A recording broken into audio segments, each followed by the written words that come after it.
혼자 감당하기 두려운 일일수록 우리는 곁에 있는 가장 가까운 사람의 손을 끌어당깁니다. 그게 완벽한 지옥의 문을 여는 행동이라는 걸 전혀 모른 채 말이죠. 사람들이 사업을 시작하거나 큰 투자를 할 때 가장 많이 하는 실수가 하나 있습니다. 바로 누군가와 함께 하려고 하는 겁니다. 친한 친구, 오랫동안 알고 지낸 선후배, 심지어 피를 나눈 형제 자매까지 끌어들입니다. 이유는 단순합니다. 혼자 하려니 무섭거든요. 자본이 부족하다는 핑계를 대기도 하고 내게 부족한 기술을 저 사람이 채워줄 거라는 환상을 갖기도 합니다. 기쁨은 나누면 2배가 되고 슬픔은 나누면 절반이 된다는 아주 예쁜 말들을 늘어놓으면서 말입니다.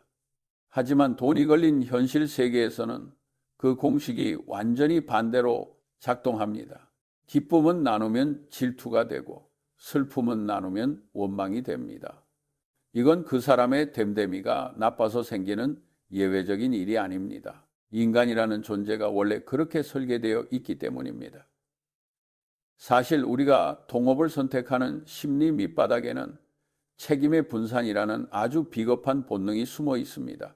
일이 잘못되었을 때 나 혼자 그 비난을 다 감당하기 싫은 겁니다.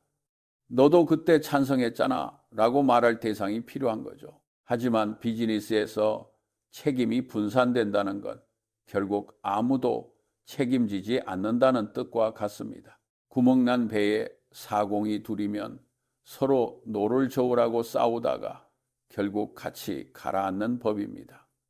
처음 식당을 차리든 조그만 회사를 만들든 시작할 때는 다들 눈빛이 반짝거립니다. 소주 한 잔 기울이면서 우리가 세상을 다 가질 수 있을 것처럼 이야기하죠. 너는 영업을 하고 나는 기술을 맡으면 완벽할 거다. 우리가 남이냐 이런 말들이 오갑니다. 서로가 서로에게 세상 둘도 없는 든든한 동지처럼 느껴집니다. 하지만 그 달콤한 허니문은 첫 달 매출표를 받아보는 순간 아니면 첫 번째 큰 위기가 닥치는 순간 유리가 깨지듯 산산조각 납니다. 인간의 마음이라는 게 참 간사합니다. 사람은 누구나 자기 고생은 태산처럼 크게 보고 남의 고생은 모래알처럼 작게 봅니다. 두 사람이 동업을 하면 각자 자기가 회사를 위해 80% 정도 기여하고 있다고 굳게 믿습니다.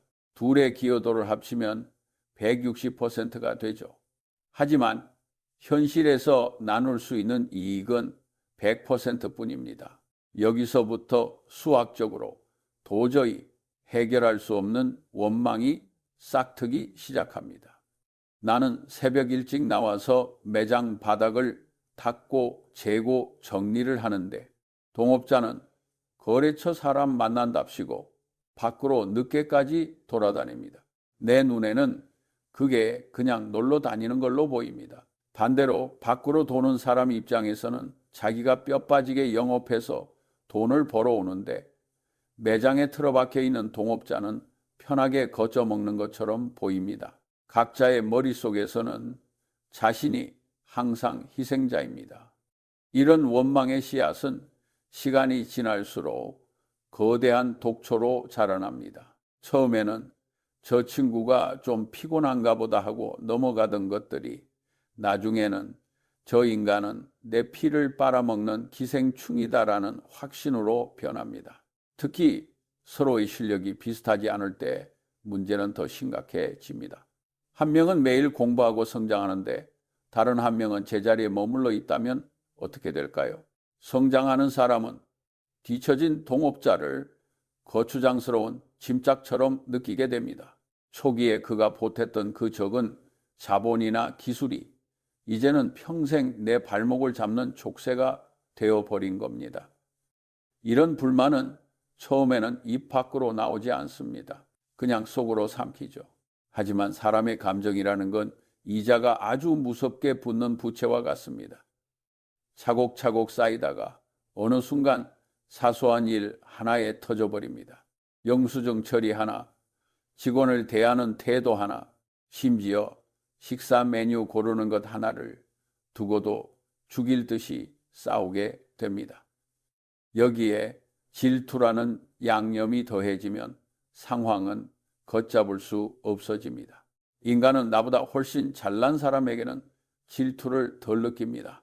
하지만 어제까지 나와 소주 마시던 동업자가 나보다 조금 더 인정받거나 조금 더 여유를 부리는 꼴은 죽어도 못 봅니다. 내가 10만 원을 벌 때 상대가 12만 원을 벌어가는 것 같으면 그때부터 밤에 잠이 안 오는 게 인간의 본성입니다. 질투는 인간이 가진 죄악 중에 유일하게 즐거움이 없는 죄악입니다. 탐욕은 배라도 부르고 색욕은 쾌락이라도 있지만 질투는 오직 고통뿐입니다.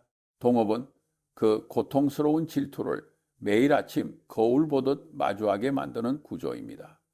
가장 끔찍한 경우는 가족과 동업할 때입니다. 피는 물보다 진하다는 말이 있죠. 맞습니다. 하지만 돈은 피보다 무섭습니다. 친구나 지인과 동업하다가 틀어지면 그냥 안 보고 살면 그만입니다. 연락처 지우고 남남으로 살면 됩니다. 하지만 가족은 그게 안 됩니다. 형제끼리 돈을 모아 건물을 하나 샀거나 장사를 시작했다고 해보죠. 명절마다 부모님 앞에서 얼굴을 봐야 합니다. 사업이 잘 안 되면 누구 탓을 할까요? 네가 그때 그 자리에 계약하자고 우기지만 안 왔어도 이렇게 안 됐다고 평생을 원망합니다. 반대로 사업이 너무 잘 되어도 문제입니다. 형은 자기가 맏이니까 더 가져가야 한다고 생각하고 동생은 자기가 실질적으로 일을 다 했으니 더 가져가야 한다고 생각합니다. 형수나 재수씨까지 중간에 말을 얹기 시작하면 그 집안은 그날로 콩가루가 됩니다. 돈 앞에서는 가족이라는 울타리가 오히려 가장 날카로운 흉기가 됩니다. 남이라면 절대 하지 않을 선을 넘는 말들을 가족이라는 이유로 너무 쉽게 던지거든요. 너 어릴 때부터 이기적이더니 하나도 안 변했다. 부모님 재산 네가 더 가져갔으면서 이것도 탐내냐? 이런 식으로 과거의 상처까지 다 끌어와서 서로의 밑바닥을 후벼 파게 됩니다. 결국 사업도 망하고 가족도 잃습니다. 명절에 모이지도 않는 원수지간이 되어버리는 거죠. 우리는 흔히 인간의 선의를 과대평가합니다. 내 친구는 다르다, 내 형제는 다르다고 믿고 싶어 하죠. 하지만 이건 그 사람들의 인성이 나빠서 벌어지는 일이 아닙니다. 상황이 사람을 그렇게 만드는 겁니다. 인간이라는 동물은 본성상 이익 앞에서는 한없이 이기적이 되고 손실 앞에서는 책임을 회피하도록 설계되어 있습니다. 이건 도덕의 문제가 아니라 그냥 생물학적인 본능입니다. 그 본능을 거스르라고 시험하는 것 자체가 어리석은 짓입니다. 세상에는 상생이나 시너지 같은 화려한 단어들이 떠돌아다닙니다. 하지만 실제 비즈니스 현장에서 시너지가 나는 경우는 극히 드뭅니다. 대부분의 동업은 1 더하기 1이 2가 되는 게 아니라 0.5가 됩니다. 서로 눈치 보느라 에너지를 다 쓰고 상대방이 실수할까봐 전전긍긍하며 내 몫을 뺏길까봐 방어하는데 온 신경을 곤두세우기 때문입니다. 사람들은 계약서만 잘 쓰면 문제가 해결될 거라고 믿습니다. 하지만 아무리 촘촘한 계약서도 인간의 변덕과 탐욕을 다 담아낼 수는 없습니다. 관계가 좋을 때는 계약서가 필요 없고 관계가 나빠지면 계약서는 서로를 찌르는 칼날로 변할 뿐입니다. 법대로 하자는 말이 나오는 순간 그 사업은 이미 생명력을 잃은 겁니다. 변호사들 배만 불려주고 남는 건 상처뿐이죠. 동업이라는 구조 자체가 인간의 가장 못난 본성을 끄집어내는 완벽한 무대입니다. 일이 잘 풀릴 때는 서로 자기가 잘나서 그런 줄 압니다. 이익을 나눌 때가 되면 동업자의 존재가 그렇게 아까울 수가 없습니다. 내가 혼자 있으면 이 돈을 다 가질 텐데 저 사람이 무임승차해서 내 돈을 절반이나 떼어간다는 생각이 머릿속을 떠나지 않습니다. 반대로 위기가 찾아와서 빚을 져야 하거나 손해를 메꿔야 할 때는 어떨까요? 그때는 철저하게 남 탓을 합니다. 네가 그때 무리하게 확장하자고 해서 이렇게 된 거 아니냐며 서로에게 책임을 떠넘기기 바쁩니다. 잘 되면 내 탓, 안 되면 내 탓. 이 유치한 게임이 나이 지긋한 어른들 사이에서도 수억, 수십억의 돈 앞에서는 아무렇지 않게 벌어집니다. 인간은 또한 자기 객관화가 안 되는 동물입니다. 내가 10가지 일을 하고 상대가 3가지 일을 하면 내 머릿속에는 내가 한 10가지만 저장됩니다. 상대가 한 3가지는 보이지도 않습니다. 반대로 상대방도 자기가 한 3가지만 크게 봅니다. 이 인지부조화는 어떤 논리로도 해결이 안 됩니다. 결국 서로가 서로를 이 하는 일 없이 돈만 가져가는 도둑놈으로 여기게 되는 게 동업에 정해진 결말입니다. 어떤 분들은 이렇게 말합니다. 나는 자본이 없고 아이디어만 있어서 돈 많은 투자자와 동업을 하는 거라고요. 한 사람은 돈을 대고 한 사람은 몸으로 때우는 동업. 한국 사회에서 정말 흔하게 보는 그림입니다. 이건 최악 중에 최악입니다. 돈을 댄 사람은 자신을 사장이라고 생각하고 몸으로 일하는 사람을 자기 직원이라고 무의식 중에 깔아봅니다. 돈이 권력이 되는 거죠. 반대로 몸으로 일하는 사람은 자기가 이 사업의 진짜 주인이고 돈 된 사람은 그저 물주에 불과하다고 생각합니다. 시간이 지날수록 돈 된 사람은 왜 내 돈 깎아먹으면서 일은 저 따위로 하냐고 불만을 품고, 일하는 사람은 내가 땀 흘려본 돈을 1도 안 하는 저 사람이 다 가져간다고 억울해합니다. 출발선부터가 서로를 이해할 수 없는 평행선인 겁니다. 여기에 의사결정의 지옥이 추가됩니다. 혼자라면 5분 만에 끝낼 결정을 동업자가 있으면 며칠을 싸워야 합니다. 사업은 속도전인데 상대방을 설득하고 비위를 맞추느라 황금 같은 시간을 다 날려버립니다.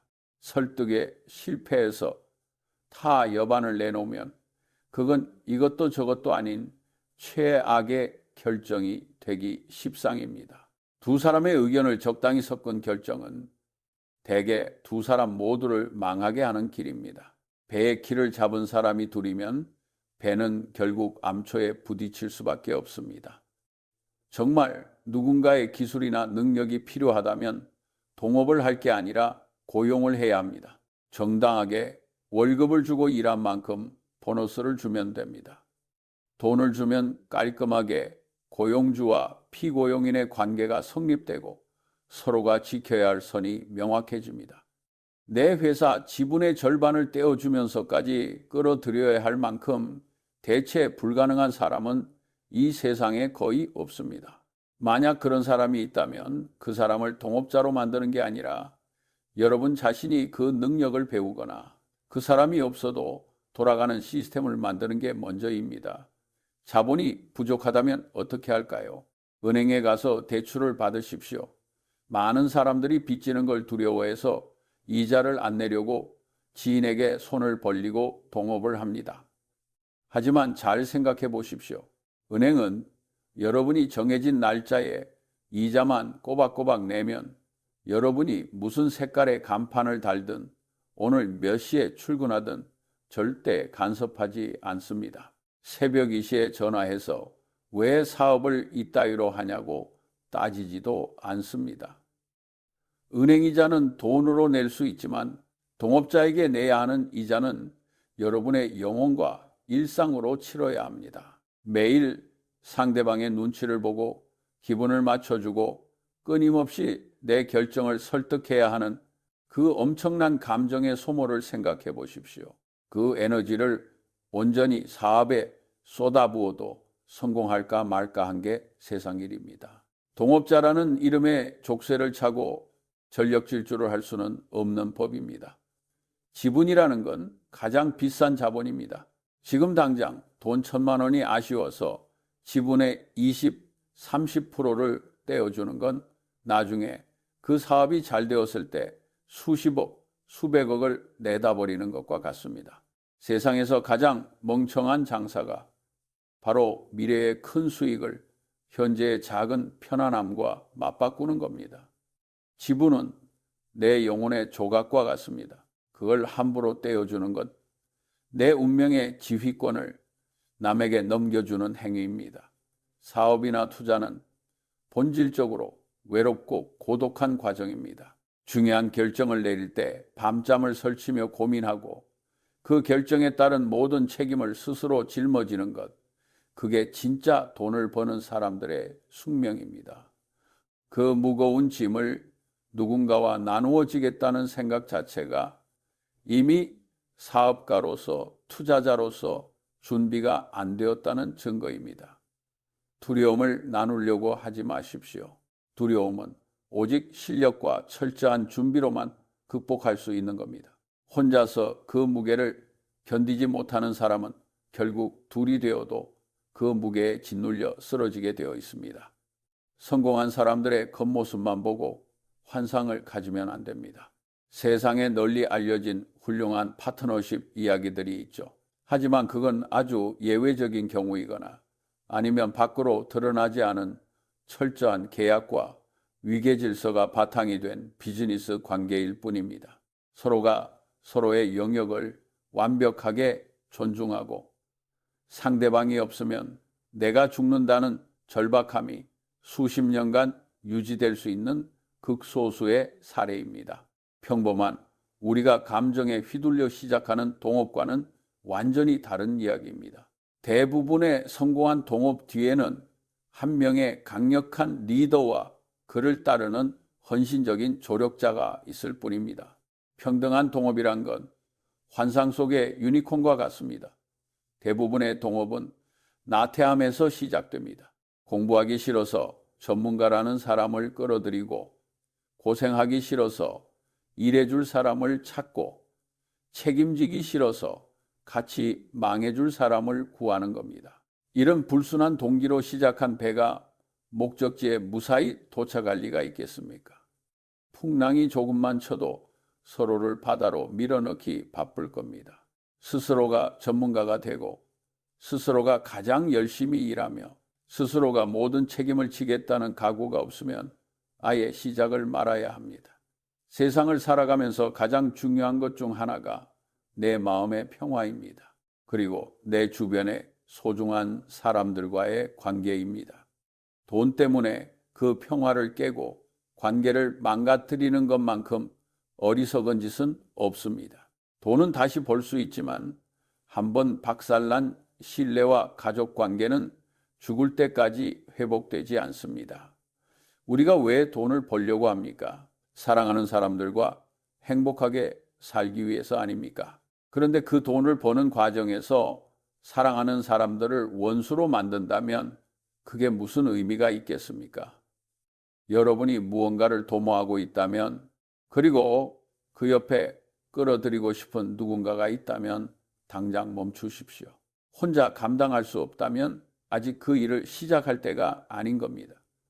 내 실력을 더 키우고 내 자본을 더 모아서 오롯이 나 혼자서 모든 책임을 질 수 있을 때 시작하십시오. 그게 늦어 보이지만 가장 빠른 길입니다.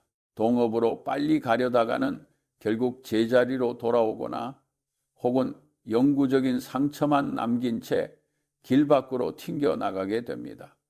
돈은 사람의 가장 어둡고 추악한 면을 비추는 거울입니다. 굳이 내 가족과 내 친구들을 그 거울 앞에 세워서 시험에 들게 하지 마십시오. 그들이 악마로 변하는 모습을 보고 싶지 않다면 모든 거래와 사업은 철저하게 혼자만의 링 위에서 벌이셔야 합니다. 비즈니스는 비즈니스로 남기고 사랑하는 사람들은 그저 사랑하는 사람들로 남겨두십시오. 그것이 진정으로 그들을 아끼고 지켜주는 길입니다. 자기가 통제할 수 없는 변수를 늘리는 건 투자에서 가장 피해야 할 일입니다. 동업자는 여러분이 통제할 수 없는 가장 거대하고 위험한 변수입니다. 날씨나 시장 상황은 예측이라도 해볼 수 있지만 사람의 마음은 아침 저녁으로 바뀝니다. 그 변수를 제거하는 것만으로도 여러분의 성공 확률은 비약적으로 올라갑니다. 잔인하게 들릴지 모르지만 이것이 제가 수많은 사람들의 흥망성쇠를 지켜보며 얻은 가장 확실하고 차가운 현실입니다. 혼자 걷는 길은 춥고 외롭지만 적어도 등에 칼을 맞을 걱정은 없습니다. 스스로를 믿고 스스로의 힘으로 일어서십시오. 그것이 돈과 사람, 그리고 여러분 자신을 지키는 유일하고도 가장 현명한 길입니다. 기억하십시오. 혼자서 100억을 버는 것보다 둘이서 0억을 벌어 500억씩 나누는 게 훨씬 더 어렵고 고통스럽습니다. 결국 인간은 그 500억을 보며 기뻐하는 게 아니라 저 사람이 가져간 500억을 보며 피눈물을 흘리게 되어 있거든요. 이게 바로 인간이라는 동물의 한계입니다. 긴 인생을 놓고 보면 결국 마지막에 남는 건 내가 번 돈의 액수가 아니라 내가 지켜낸 사람들의 얼굴입니다. 그 얼굴들을 잃지 않기 위해서라도 동업이라는 위험한 도박은 절대로 하지 마십시오. 돈은 냉정하게 벌고 관계는 따뜻하게 지키는 법입니다. 이 둘을 섞는 순간 여러분은 둘 다 잃게 될 겁니다. 다시 한번 말씀드리지만 절대 동업하지 마십시오. 혼자서도 충분히 해낼 수 있는 힘을 기르는 게 먼저입니다. 그 힘이 길러졌을 때 비로소 여러분은 진정한 자유와 성공을 맛보게 될 겁니다. 남에게 의지하지 않고 내 발로 당당히 서는 그 기쁨을 꼭 누리시길 바랍니다.